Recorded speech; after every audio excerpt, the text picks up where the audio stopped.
Hello and welcome. We are at the Post-Roe America Conference 2023 for the Institute for Faith and Freedom.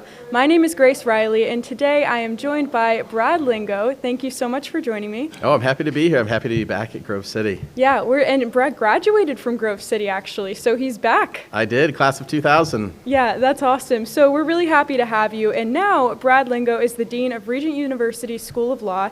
He co-founded Regent University's Robertson Center for Constitutional Law and currently serves as its executive director. And before this, he went to Grove City College, and then following that, he graduated from Harvard Law School.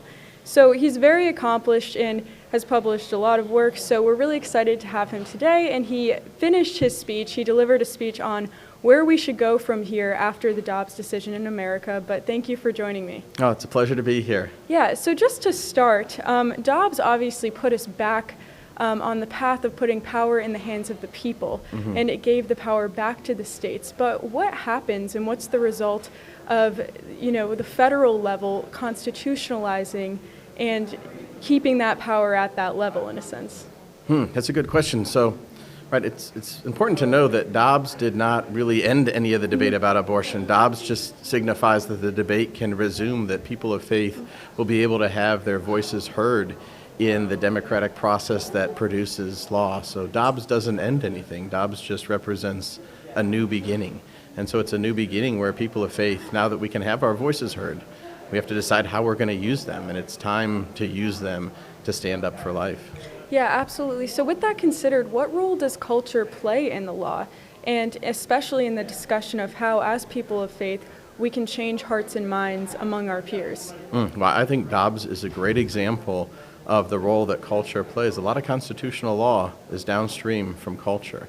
And although Dobbs was a right decision, although you can say that just as a matter of constitutional law, Dobbs returned the issue of abortion to the normal way we do constitutional law for other rights that are not specifically enumerated in the Constitution, right? But what you see in Dobbs is that after Roe versus Wade, for 50 years, people got together and they marched and they advocated and they held signs and they called their congressperson and who was elected president and what kind of judges that president was appointing. That was important to the people. They marched and they prayed and they supported women, and they founded crisis pregnancy centers, and they did that for 50 years. And so the result of that was that the Roe decision was never settled law. It was always part of the debate. People were always advocating, and if that advocacy had not happened, if after Roe had been decided, people just let it go and said this is settled, I don't think there would have ever been the opportunity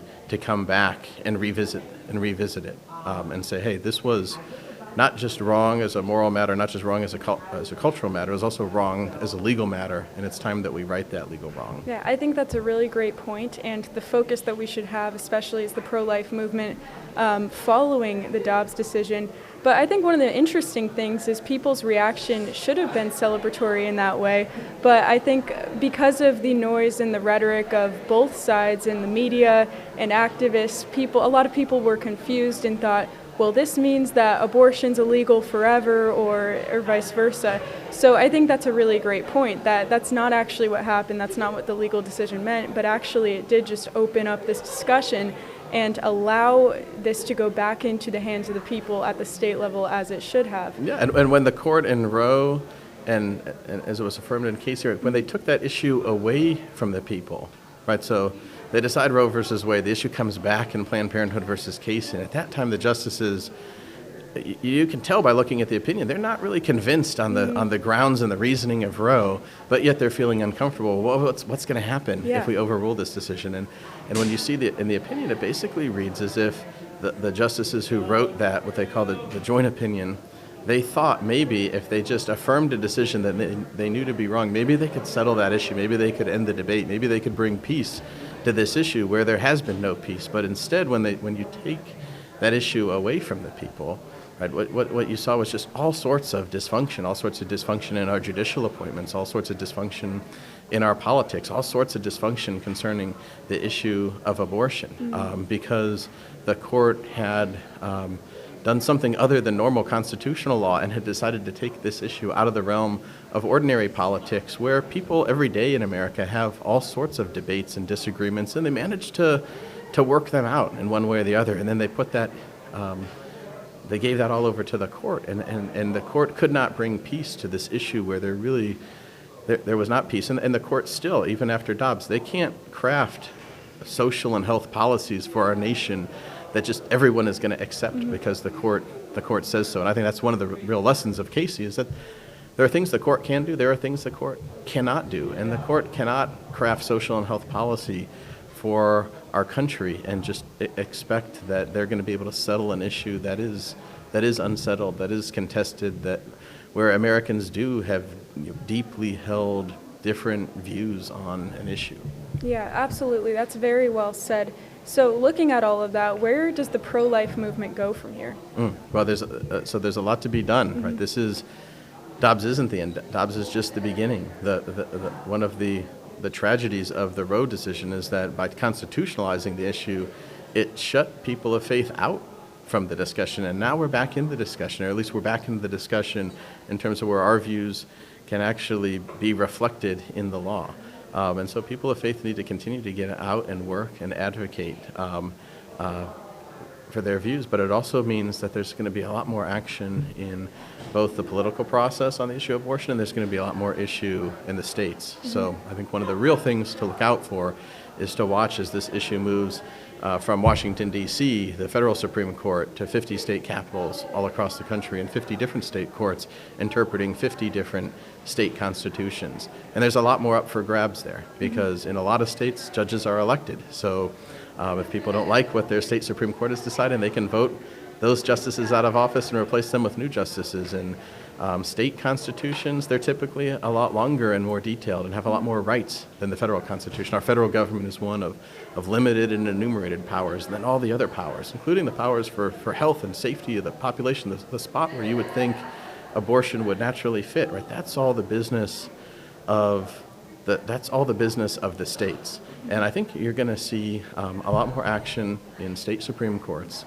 You're going to see a lot more pressure put on state Supreme Courts. You're going to see a lot more importance put on elections for state Supreme Court. And then you're going to see state constitutions, which are easier to amend than our federal constitution. So you're going to see a lot of pressure on both sides, pro-choice and pro-life, looking to put into their state constitutions provisions that would either protect life or protect the ability to have an abortion, depending on sort of the views of the people and the political pressure in each state. Yeah, absolutely. And as you mentioned before, this also gives a great opportunity as well for pro-life Americans and for people of faith to then go in and share their side and have a voice and make, cause an impact, which is really amazing. Yeah, there's a huge opportunity for people of faith to have an impact. And then there's a huge need of people of faith to just live out their faith, right? The joy of Dobbs is that there will be thousands and thousands of Americans who will have a chance at life who otherwise would not have had a chance at life. I just saw a study earlier this week that said just since Dobbs, just in the 6 months since Dobbs was decided, the period that was under the study, 33,000 individuals had a chance at life who otherwise would not have had a chance at life. But a lot of those 33,000 people, they were born into difficult situations where the mother maybe felt ill-equipped to care for the child or was scared or didn't know how she was going to get by. And there's an opportunity for us as Christians who are called to care for the widow and the orphan and the least of these to really minister in those situations. And I think one of the most powerful testimonies that we can have on behalf of life is by coming together as a community to support women who choose life and support that life that will get a chance to live and make sure that those are lives that are flourishing, right? That it's just an opportunity for ministry like we really haven't seen on this issue before.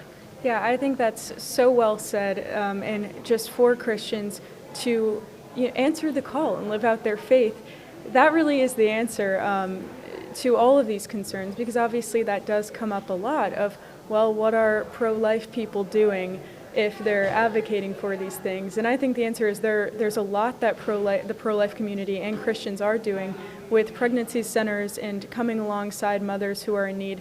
But more of that is needed, and now more than ever, as more lives are being saved. I think it's going to be a powerful witness too. It's